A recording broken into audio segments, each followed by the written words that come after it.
Hello friends इस video में जो अपने पास क्वेश्चन है उसमें गिवन है एक पार्टिकल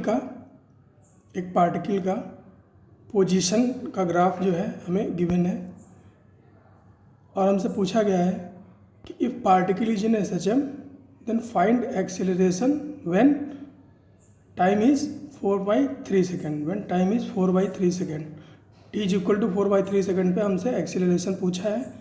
इसके अलावा फ्रेंड्स हमें बताना है जो इसका काइनेटिक एनर्जी का जो प्लॉट होगा वो बताना है और पोटेंशियल एनर्जी का जो प्लॉट है वो बताना है।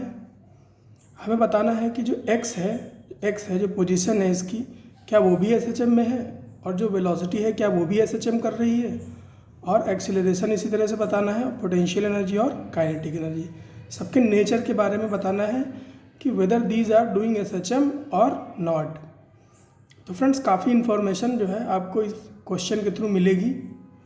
तो पहले इस क्वेश्चन को आप ट्राई कर लीजिए अपने आप से, देखिए आपको क्या क्या आता है, उसके बाद आ जाइए मेरे सॉल्यूशन पे। तो फ्रेंड्स बात करें अगर इसके सॉल्यूशन की, तो फ्रेंड्स ये तो एकदम जैसे कि हमें साफ साफ दिख रहा है कि ये एक साइन का ग्राफ है। तो हम क्या करेंगे, जनरल इक्वेशन लिखने की कोशिश करेंगे क्योंकि मीन से स्टार्ट हो रहा है, that is x is equal to 0। तो इसकी जो जनरल इक्वेशन ऑफ SHM आएगी पोजीशन की, वो x is equal to a sine omega t के फॉर्म में होगी, x is equal to a sine omega t के फॉर्म में होती। और अगर ये थोड़ा बहुत शिफ्टेड होता, मान लीजिए थोड़ा इधर की तरफ शिफ्ट हो जाता या इधर की तरफ शिफ्ट हो जाता, तो उसमें क्या आ जाता, साइन ओमेगा t के साथ एक फाई ऐड हो जाता। तो friends since this plot is starting from 0, we will take x is equal to a sine omega t as general equation of SHM। तो फ्रेंड्स अगर इसका पोजीशन की इक्वेशन जो है, जो x है वो पोजीशन है, तो पोजीशन की इक्वेशन अगर a साइन ओमेगा t है, तो फ्रेंड्स वेलोसिटी की हम इक्वेशन निकाल सकते हैं बाय डिफरेंशिएटिंग पोजीशन इक्वेशन। तो वेलोसिटी क्या हो जाएगी, dx/dt, और क्या आ जाएगी, ये a साइन ओमेगा t है, इसको डिफरेंशिएट करेंगे तो ओमेगा बाहर आएगा, तो a ओमेगा और साइन का डिफरेंशिएशन कॉस, तो a omega cos omega t क्या हो जाएगी, इसकी वेलोसिटी की जनरल इक्वेशन हो जाएगी। और फ्रेंड्स बात करें अगर एक्सीलरेशन की अगर बात करें तो क्या हो जाएगी, वेलोसिटी को अगर हम डिफरेंशिएट कर दें टाइम के रिस्पेक्ट में तो हमें क्या मिल जाएगी, एक्सीलरेशन की जनरल इक्वेशन मिल जाएगी। तो अगर वेलोसिटी को डिफरेंशिएट करें तो क्या होगा, ये अंदर वाला जो टाइम के साथ जो ओमेगा है वो बाहर आ जाएगा। पहले ओमेगा टी डिफरेंशिएट होगा, तो ओमेगा टी को डिफरेंशिएट करेंगे तो ओमेगा बचेगा और वो बाहर आ जाएगा, तो बाहर क्या हो जाएगा, a ओमेगा स्क्वायर।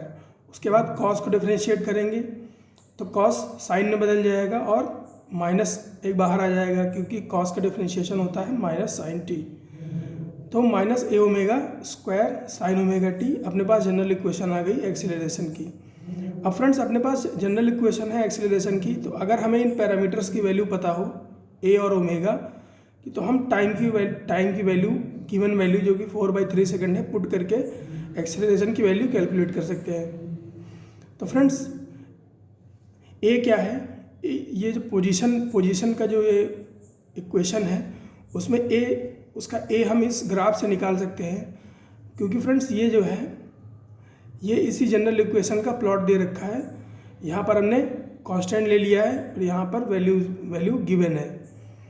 तो फ्रेंड्स इसकी मैक्सिमम वैल्यू क्या है, a, x की मैक्सिमम वैल्यू क्या है a, और इस ग्राफ में मैक्सिमम वैल्यू क्या है 1 सेंटीमीटर। तो इसका मतलब ये हुआ कि a की जो वैल्यू है वो है 1 सेंटीमीटर। यहाँ कन्वीनियंस के लिए मैंने 1 लिखा है, 1। ऑल राइट फ्रेंड्स, इसके अलावा अगर ये एक चीज़ आप देखिए कि 0 से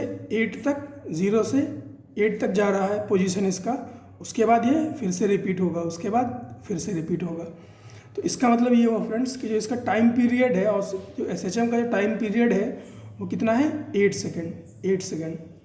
तो अगर टाइम पीरियड 8 सेकेंड हमें पता है तो हम क्या निकाल सकते हैं, ओमेगा निकाल सकते हैं, एंगुलर वेलोसिटी निकाल सकते हैं। तो ओमेगा क्या होता है? ओमेगा होता है 2π/t। ओमेगा और टाइम पीरियड में रिलेशन होता है, omega is equal to 2π/t। Omega angular velocity और टी टाइम पीरियड। तो टी की वैल्यू रख देते हैं इसमें, तो 2π/8। तो ओमेगा की वैल्यू क्या आ गई? π/4। ओमेगा की वैल्यू आ गई π/4। अब हम क्या करेंगे? ए और ओमेगा की वैल्यू रख देंगे कहाँ? एक्सीलरेशन की जनरल इक्वेशन में। तो ए की वैल्यू रखेंगे तो 1 - 1, ये माइनस ओमेगा स्क्वायर था, तो -1 और ब्रैकेट में π/4 का स्क्वायर, और साइन के अंदर क्या हो जाएगा? π/4, और टी की वैल्यू क्या है? 4/3। तो सब हमने रख दिया। तो 4 से 4 कैंसिल आउट हो जाएगा, ये कितना हो जाएगा? π/3। ये साइन π/3, और साइन π/3 की वैल्यू क्या होती है? √3/2। और ये क्या हो जाएगा? π/4 का स्क्वायर, π²/16, और ये तो 1 है ही। तो ये क्या हुआ? ये इतना क्या हुआ? ये हुआ -π²/16। तो -π²/16, और ये क्या हुआ? √3/2 साइन π/3। तो ये √3/2 हो गया। इसको मल्टीप्लाई कर लें, अगर इसको मल्टीप्लाई कर लें तो क्या हो जाएगा? √3π², और नीचे 16 × 2 32।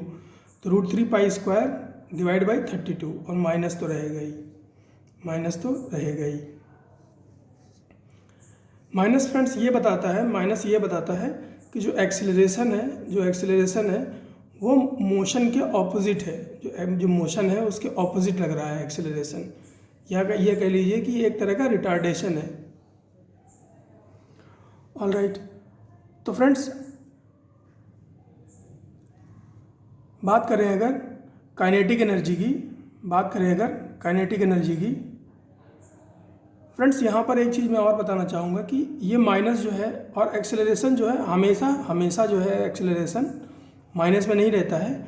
क्या होता है कि अगर आप इसको देखो, आप पार्टिकल के ऑसिलेशन को देखो, अगर ये मीन पोजीशन है, x = 0, तो जब ये मीन पोजीशन से मैक्सिमा की तरफ जा रहा होगा, ऐसा, उस समय जो एक्सीलरेशन होगा वो नेगेटिव होगा। अब यहाँ से फ्रेंड्स इसका आप टाइम पीरियड देखो कितना है? 8। इसका टाइम पीरियड कितना है? 8। तो अगर इसके टाइम पीरियड को 4 भागों में बांटे, मतलब कि t/4 निकालें, तो कितना आएगा? 2 आएगा। t/4 कितना आएगा? 2 सेकेंड आएगा। इसका मतलब ये हुआ फ्रेंड्स, मीन पोजीशन से मैक्सिमा तक जाने में इसको कितना टाइम लगेगा? t/4। फिर ये मैक्सिमा से फिर से मीन पोजीशन पे आएगा t/4 टाइम में। उसके बाद ये पहले तो ये गया राइट मैक्सिमा पे, अब ये लेफ्ट मैक्सिमा पे जाएगा, फिर ये t/4 टाइम में जाएगा लेफ्ट मिनिमा पे। उसके बाद t/4 टाइम पीरियड में ये आएगा फिर से मीन पर। और फ्रेंड्स जब ये इतना कर लेगा तब इसका जाके एक टाइम पीरियड पूरा होगा, तो फ्रेंड्स जब ये जा रहा है मैक्सिमा की तरफ, जो फर्स्ट t/4 में जब ये मैक्सिमा की तरफ जा रहा है, तो इसकी वेलोसिटी है वो घटती चली जाएगी। मीन पर इसकी जो वेलोसिटी होती है वो मैक्सिमम होगी, और ये घटती चली जाएगी मैक्सिमा तक, और मैक्सिमा पे जाके ये पार्टिकल जो है वो रेस्ट में आ जाएगा। तो हमारे पास हमसे एक्सीलरेशन कब पूछा था? t = 4/3 पर। तो फ्रेंड्स t = 4/3 की जो वैल्यू है वो आएगी 1.33 समथिंग। इसका मतलब जब ये पार्टिकल फर्स्ट क्वार्टर में है तभी इसका एक्सीलरेशन हमसे पूछा गया है। तो अगर ये फर्स्ट क्वार्टर में है तो जाहिर सी बात है कि इसके ऊपर जो एक्सीलरेशन लग रहा होगा वो नेगेटिव एक्सीलरेशन लग रहा होगा, तभी इसकी वेलोसिटी यहाँ पर जाके 0 होगी। और फ्रेंड्स जितना एक्सीलरेशन t = 4/3 पर लग रहा है, अगर हम t इज इक्वल टू 4/3 में t +2 कर दें, t इज इक्वल टू 4/3 में क्या करें, +2 कर दें, और हम टाइम की वैल्यू रखें इस एक्सेलरेशन में, टाइम की वैल्यू रखें इस एक्सेलरेशन की इक्वेशन में, तो हमारे पास क्या आएगी, यही जो वैल्यू है एक्सेलरेशन की, यही वैल्यू प्लस में आएगी, यही वैल्यू जो है वो प्लस में आएगी। इसका मतलब क्या हुआ कि अगर इस पॉइंट पर मैक्सिमा की तरफ जाते हुए इस पर एक्सेलरेशन माइनस में लग रहा है, तो वही same amount of acceleration positive में इसी पोजीशन पर तब लगेगा जब ये वापस आ रहा होगा, तो ये एक्सेलरेशन की कहानी है फ्रेंड्स। और ये इस तरह से मैंने बताने की कोशिश करी कि एक्सेलरेशन की वैल्यू नेगेटिव क्यों है और ये वैल्यू पॉजिटिव कब होगी। तो फ्रेंड्स ये तो हो गई एक्सेलरेशन की बात। अब बात करें काइनेटिक एनर्जी की। तो फ्रेंड्स काइनेटिक एनर्जी का फॉर्मूला तो सेम ही रहता है, 12 mv²। वेलोसिटी अपने पास है, कितनी है, a omega cos omega t। तो हमने इसमें सब्सटीट्यूट कर दी, तो क्या काइनेटिक एनर्जी का फॉर्मूला क्या आया, 12 ma² ओमेगा² cos² ओमेगा t। तो फ्रेंड्स अगर इसका हम प्लॉट बनाएं, तो कॉस कहाँ से स्टार्ट होता है, कॉस की 0 पे वैल्यू क्या होती है, 1 होती है, 0 पे वैल्यू 1 होती है। तो 0 पे इसकी वैल्यू कितनी हो जाएगी, ये जो इसका एम्पलीट्यूड है, जो cos² ओमेगा t के साथ मल्टीप्लाइड है, 12 ma² ओमेगा², यही वैल्यू होगी इसकी मैक्सिमम वैल्यू, तो वही मैंने इस पर प्लॉट की है, मैक्सिमम वैल्यू यहाँ पे पुट की है। उसके बाद फ्रेंड्स क्या होगा कि ये यहाँ 0 तक आएगा, t/4 पर इसकी वैल्यू 0 हो जाएगी, उसके बाद फ्रेंड्स वैसे तो कॉस क्या होता है, यहाँ से माइनस की तरफ जाता है, लेकिन क्योंकि फ्रेंड्स यहाँ पे स्क्वायर है, तो क्या होगा, सारी माइनस वाली वैल्यूज़ प्लस में चली जाएंगी, तो इसका ग्राफ ऊपर की तरफ फिर से चला जाएगा, ऊपर की तरफ साइनसॉइड बनाएगा। और इसी तरह से यहाँ से फिर वैसे तो ऐसे नीचे की तरफ आता फिर ऊपर जाता, लेकिन क्योंकि स्क्वायर था तो ऊपर का ऊपर ये वाला ऊपर बना लिया मिरर इमेज अपनी, और यहाँ से फिर ये तो पॉजिटिव ही बनता, तो इसको पॉजिटिव ही बना दिया। तो फ्रेंड्स इस तरह से हम काइनेटिक एनर्जी का प्लॉट बना सकते हैं,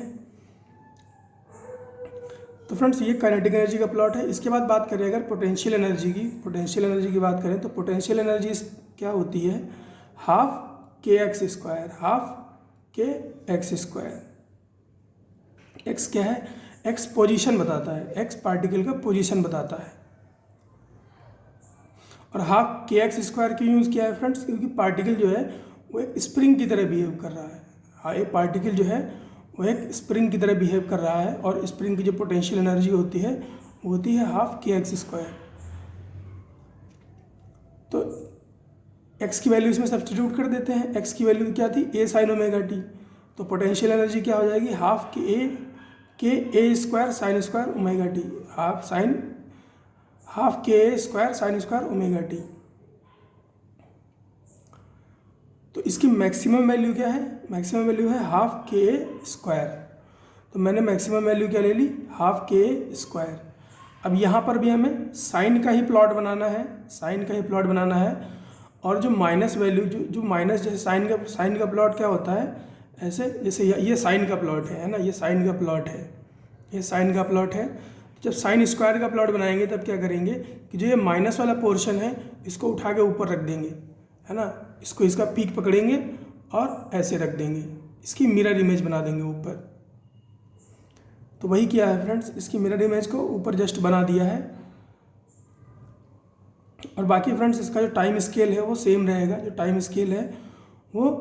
रहेगा, तो ये अपने पास आ जाएगा पोटेंशियल एनर्जी का प्लॉट। इसमें आप वैल्यूज़ पुट करके देख लो, एकदम यही प्लॉट आएगा।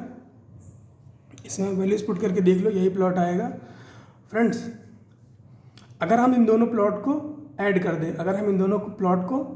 दें, तो एक कांस्टेंट ग्राफ हमें मिलेगा, एक कांस्टेंट प्लॉट मिलेगा, मतलब कुछ ऐसा है ना, कुछ ऐसा प्लॉट मिलेगा हमें कि कांस्टेंट वैल्यू का।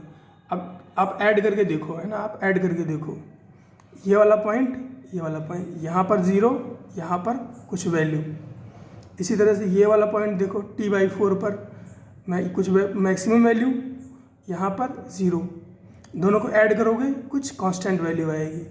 इसी तरह से T/2 पर देखो, यहाँ पर 0, यहाँ पर मैक्सिमम, दोनों को ऐड करोगे कुछ आएगी वैल्यू। यहाँ पर देखो 3T/4 मैक्सिमम वैल्यू, यहाँ 3T/4 पे 0, दोनों को ऐड करोगे कुछ कांस्टेंट वैल्यू आएगी। तो फ्रेंड्स अगर दोनों प्लॉट को ऐड करें तो एक कांस्टेंट ग्राफ मिलेगा। तो इससे हमें ये पता चलता है कि SHM में जो टोटल एनर्जी होती है वो कांस्टेंट रहती है, जो टोटल एनर्जी होती है वो कांस्टेंट रहती है।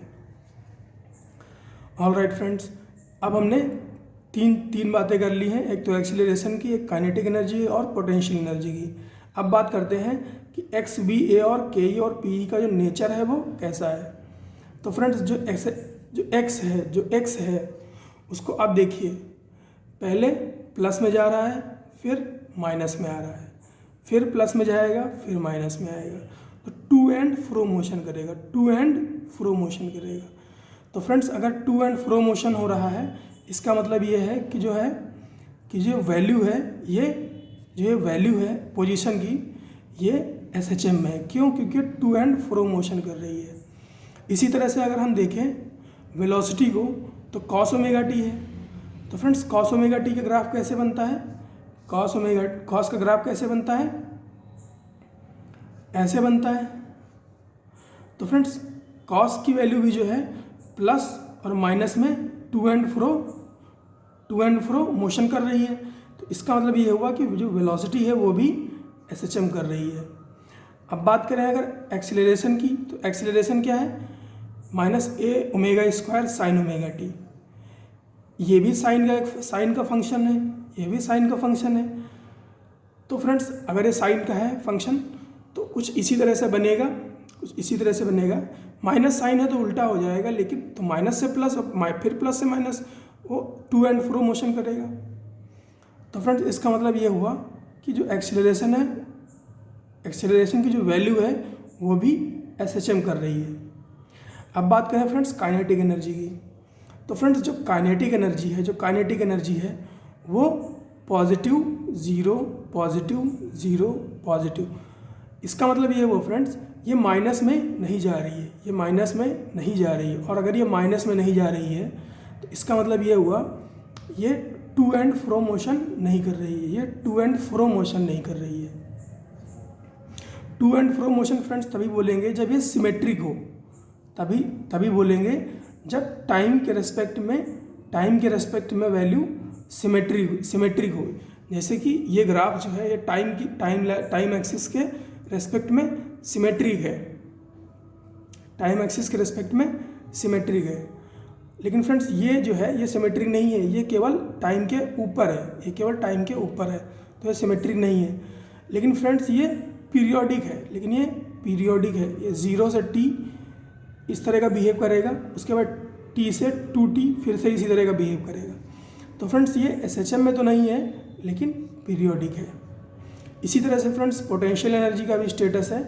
तो पोटेंशियल एनर्जी भी आप देख रहे हो टाइम एक्सिस के अलॉन्ग सिमेट्रिक नहीं है।